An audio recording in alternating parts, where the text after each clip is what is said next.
নমস্কার বন্ধুরা, welcome to my channel power of universe. আজকে আমি আপনাদের মীন রাশির এপ্রিল মাসের মাসিক রাশিফল সম্পর্কে কিছু আলোচনা করব। 12টি রাশির মধ্যে সবথেকে শেষ রাশি মীন রাশি। এই মীন রাশির জাতক জাতিকাদের জীবনে এপ্রিল মাসে কি ফলাফল আসতে চলেছে, কি ভালো বা কি খারাপ জিনিস আপনাদের সাথে এই মাসে ঘটতে পারে, কতটা লাভদায়ক হতে পারে বা কতটা দুঃখজনক হতে পারে, কতটা মানসিক চাপ আপনাদের মধ্যে থাকতে পারে, কি জিনিস ঘটবে, এই সব কিছু নিয়েই আমি আপনাদের সাথে আজকে আলোচনা করব। এবং সর্বশেষ আপনাদের জন্য একটি প্রতিকার বলে দেবো আগামী মাসের জন্য। এই এপ্রিল মাসে এই প্রতিকারটি যদি আপনারা প্রত্যেক দিন করতে পারেন, তাহলে আপনাদের জীবনের অনেক বাধা বিপত্তি, অনেক সমস্যা কেটে যাবে। যে জিনিসগুলো অনেক দিন ধরে হয়েও হচ্ছিল না, সেগুলোও দেখবেন ধীরে ধীরে গতি ফিরে পাবে। তাহলে চলুন শুরু করছি মীন রাশির এপ্রিল মাসের মাসিক রাশিফল। প্রথমেই আমি কর্মজীবন নিয়ে আলোচনা করব। কর্মজীবন দেখতে গেলে এই মাসটা মীন রাশির জাতক জাতিকাদের জন্য খুবই ভালো মাস হতে চলেছে। বিশেষ করে প্রথমার্ধটা খুবই উন্নতি আপনারা পাবেন। আপনাদের পদোন্নতির যোগ দেখা দিচ্ছে সরকারি এবং বেসরকারি উভয় ক্ষেত্রেই। যাদের অনেক দিন ধরেই পদোন্নতি আটকে ছিল, তাদের জন্যও কিন্তু এই মাসে আপনারা একটা পদোন্নতির যোগ দেখা যাচ্ছে। অফিসের সিনিয়র থেকে শুরু করে জুনিয়র সবার কাছেই আপনারা একটা প্রাধান্য পাবেন। সবাই আপনাদের কাজের কৃতিত্ব দেবে, যথেষ্ট সম্মান শ্রদ্ধা পাবেন।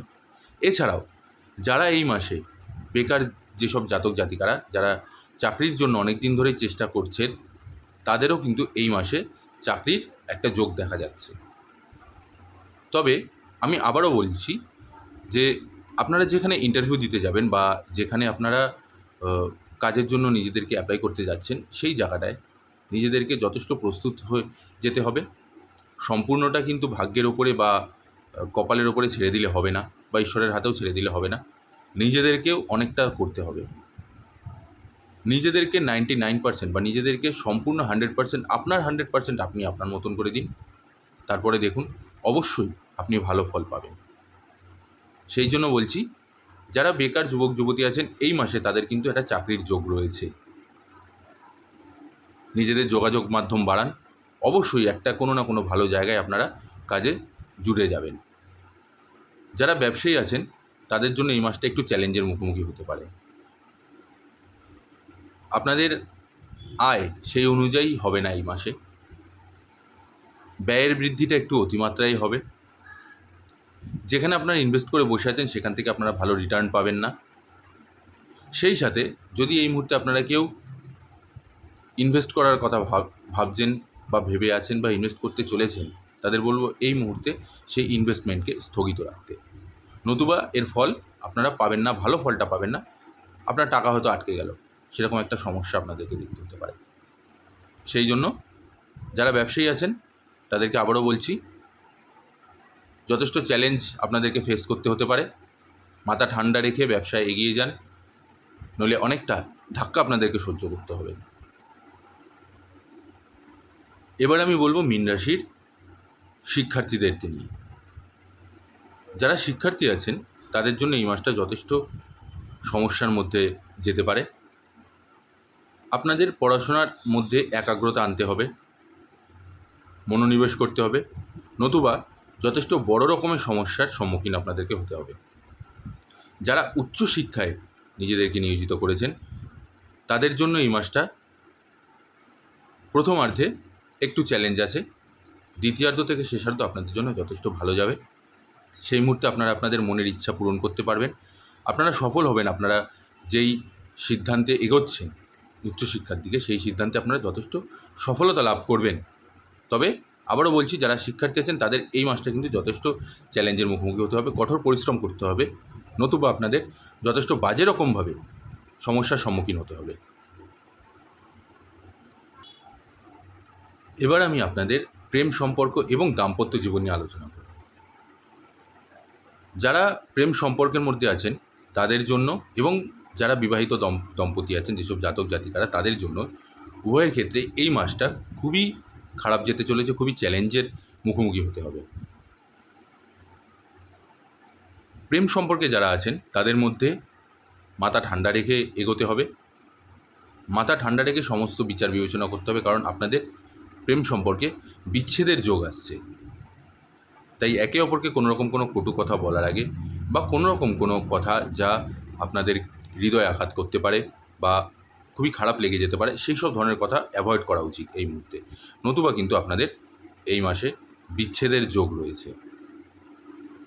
যারা বিবাহিত দম্পতি আছেন, দ্বাদশ ঘরে আপনাদের শনি এবং মঙ্গলের অশুভ প্রভাবের কারণে কিন্তু আপনাদের দাম্পত্য জীবন খুবই খারাপ যেতে চলেছে। প্রচুর চ্যালেঞ্জের সম্মুখীন হতে হবে। স্ত্রীর সাথে আপনাদের সম্পর্ক বিশেষ একটা ভালো যাবে না। মীন রাশির জাতক জাতিকাদের জন্য বৈবাহিক জীবন খুবই কষ্টকর হতে চলেছে আগামী মাসটা, এবং সারাটা মাস জুড়েই আপনাদের মধ্যে একটা অশান্তিপূর্ণ পরিবেশ লেগে থাকবে। হয়তো কিছু সময়ের জন্য আবার ঠিক হয়ে গেলেও হয়ে যেতে পারে, কিন্তু আবার বলছি, ঠিক হয়ে যাওয়ার পরেও আবারও আপনাদের মধ্যে সেই কুসম্পর্ক বা একে অপরকে ছোটো বড়ো কথা বলা বা আপনাদের মধ্যে অশান্তিপূর্ণ পরিবেশ, সেই জিনিসগুলো কিন্তু সারাটা মাস জুড়েই আপনাদের মধ্যে চলবে। সেই কারণে আমি বলছি, আমি পরামর্শ দেবো যে যতটা পারবেন মাথা ঠান্ডা রেখে কথা বলবেন, এবং কোনো রকম কোনো সিদ্ধান্ত নেওয়ার আগে দুজনের মধ্যে বসে বিচার বিবেচনা করে আলাপ আলোচনা করে তারপরে সেই বিষয়ে এগোবেন। এবার আমি আপনাদের পারিবারিক জীবন নিয়ে কিছু আলোচনা করব। পারিবারিক দিক থেকে দেখতে গেলে এই মাসে কিন্তু আপনাদের পরিবারের মধ্যে একটা অশান্তিপূর্ণ পরিবেশের সৃষ্টি হতে পারে। আপনার কথাতে কারোর খারাপ লেগে যেতে পারে, এবং সেই সাথে পরিবারের মধ্যে অশান্তিপূর্ণ পরিবেশ বজায় থাকবে। পিতামাতা বলুন বা ভাই বোন, দাদা দিদি, কারোর সাথেই আপনার সম্পর্ক বিশেষ একটা ভালো যাবে না। ছোট বড় কথায় আপনারা একে অপরের প্রতি বিরক্ত বোধ করবেন। আত্মীয় স্বজন, এমনকি বন্ধু বান্ধব, পাড়া প্রতিবেশীর সাথেও কিন্তু আপনাদের সম্পর্ক বিশেষ একটা ভালো যাবে না। এতে পড়ে আপনাদের মধ্যে যথেষ্ট একটা মানসিক চাপ বৃদ্ধি পাবে, এবং মানসিক চাপের কারণে আপনি আরও ধীরে ধীরে বিরক্তিকর একটা পরিবেশের মধ্যে পড়ে যাবেন। আপনি নিজেই একটি দেখতে পারবেন যে আপনি একটু মেজাজ খিটখিটে হয়ে যাচ্ছে, কারোর কথা আপনার বিশেষ একটা ভালো লাগছে না, হুট করে আপনি যাকে তাকে রাগের মাথায় যা খুশি তাই বলে দিচ্ছেন।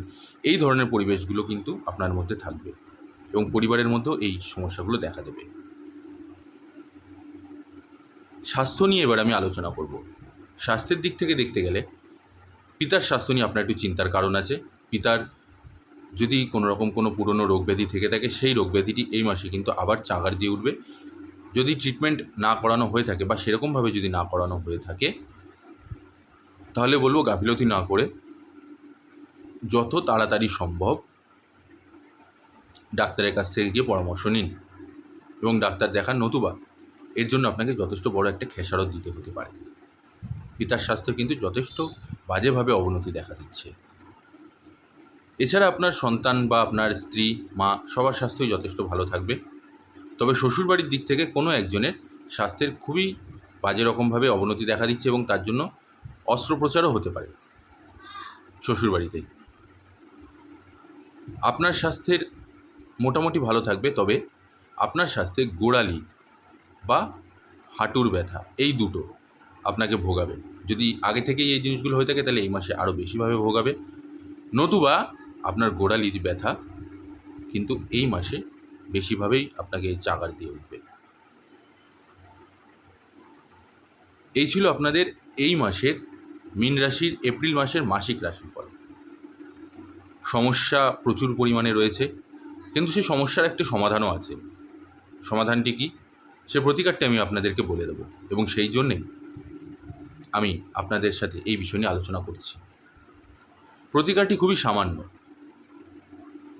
বুধবারের দিন কোনো গরিব ব্যক্তিকে বা রাস্তার কোনো ভিখারিকে, কোনো দুস্থ মানুষকে, অথবা মন্দিরে গিয়েও আপনি করতে পারেন, কালো তিল প্রদান করুন। আবারও বলছি, শনিবারের দিন, বুধবারের দিন কালো তিল প্রদান করুন কোনো দুস্থ মানুষকে, কোনো গরিব মানুষকে। এছাড়া আপনি মন্দিরে গিয়েও প্রদান করতে পারেন কালো তিল। সেই কালো তিল প্রদান করে আপনি মন্দিরে পুজো দিন। দেখবেন আপনার জীবনের অনেকটা বাধা বিপত্তি কেটে যাচ্ছে। কিন্তু এটি একদিন করলে হবে না, প্রত্যেক বুধবার করে করতে হবে। প্রতিটি বুধবারে এই কালো তিল মন্দিরে গিয়ে দান করুন এবং পুজো দিন। যে কোনো মন্দির হতে পারে, কোনো বাধ্যবাধকতা নেই যে এই মন্দিরে গিয়ে পুজো দিতে হবে। যে কোনো মন্দিরে গিয়ে আপনি করতে পারেন। এতে আপনার দেখবেন অনেকটা সমস্যার সমাধান হচ্ছে, অনেকটা বাধা বিপত্তি আপনাদের কেটে যাবে, অনেক দিক থেকে আপনার কাজের দরজা খুলে যাবে, লাভের দরজা খুলে যাবে। এই নিয়মটা মেনে চলুন, অবশ্যই আপনাদের ভালো হবে। আর সেই সাথে ঈশ্বরের নাম করুন, ঈশ্বরকে ডাকুন, ভগবানকে সবসময় নিজের মনের কথা বলুন। দেখবেন ভগবান আপনাকে যথেষ্ট সহযোগিতা করবে এবং সেই সাথে নিজেও যতটা পারবেন কঠোর পরিশ্রম করুন, ভগবানও আপনাকে অনেকটা সহযোগিতা করবে। আশা করছি ভিডিওটি আপনাদের সকলের ভালো লেগেছে। ভিডিওটি ভালো লাগলে অবশ্যই লাইক আর কমেন্ট করে জানাবেন। আর সেই সাথে যারা আমার চ্যানেলে নতুন আছেন তারা অবশ্যই আমার চ্যানেলটিকে সাবস্ক্রাইব করে নেবেন।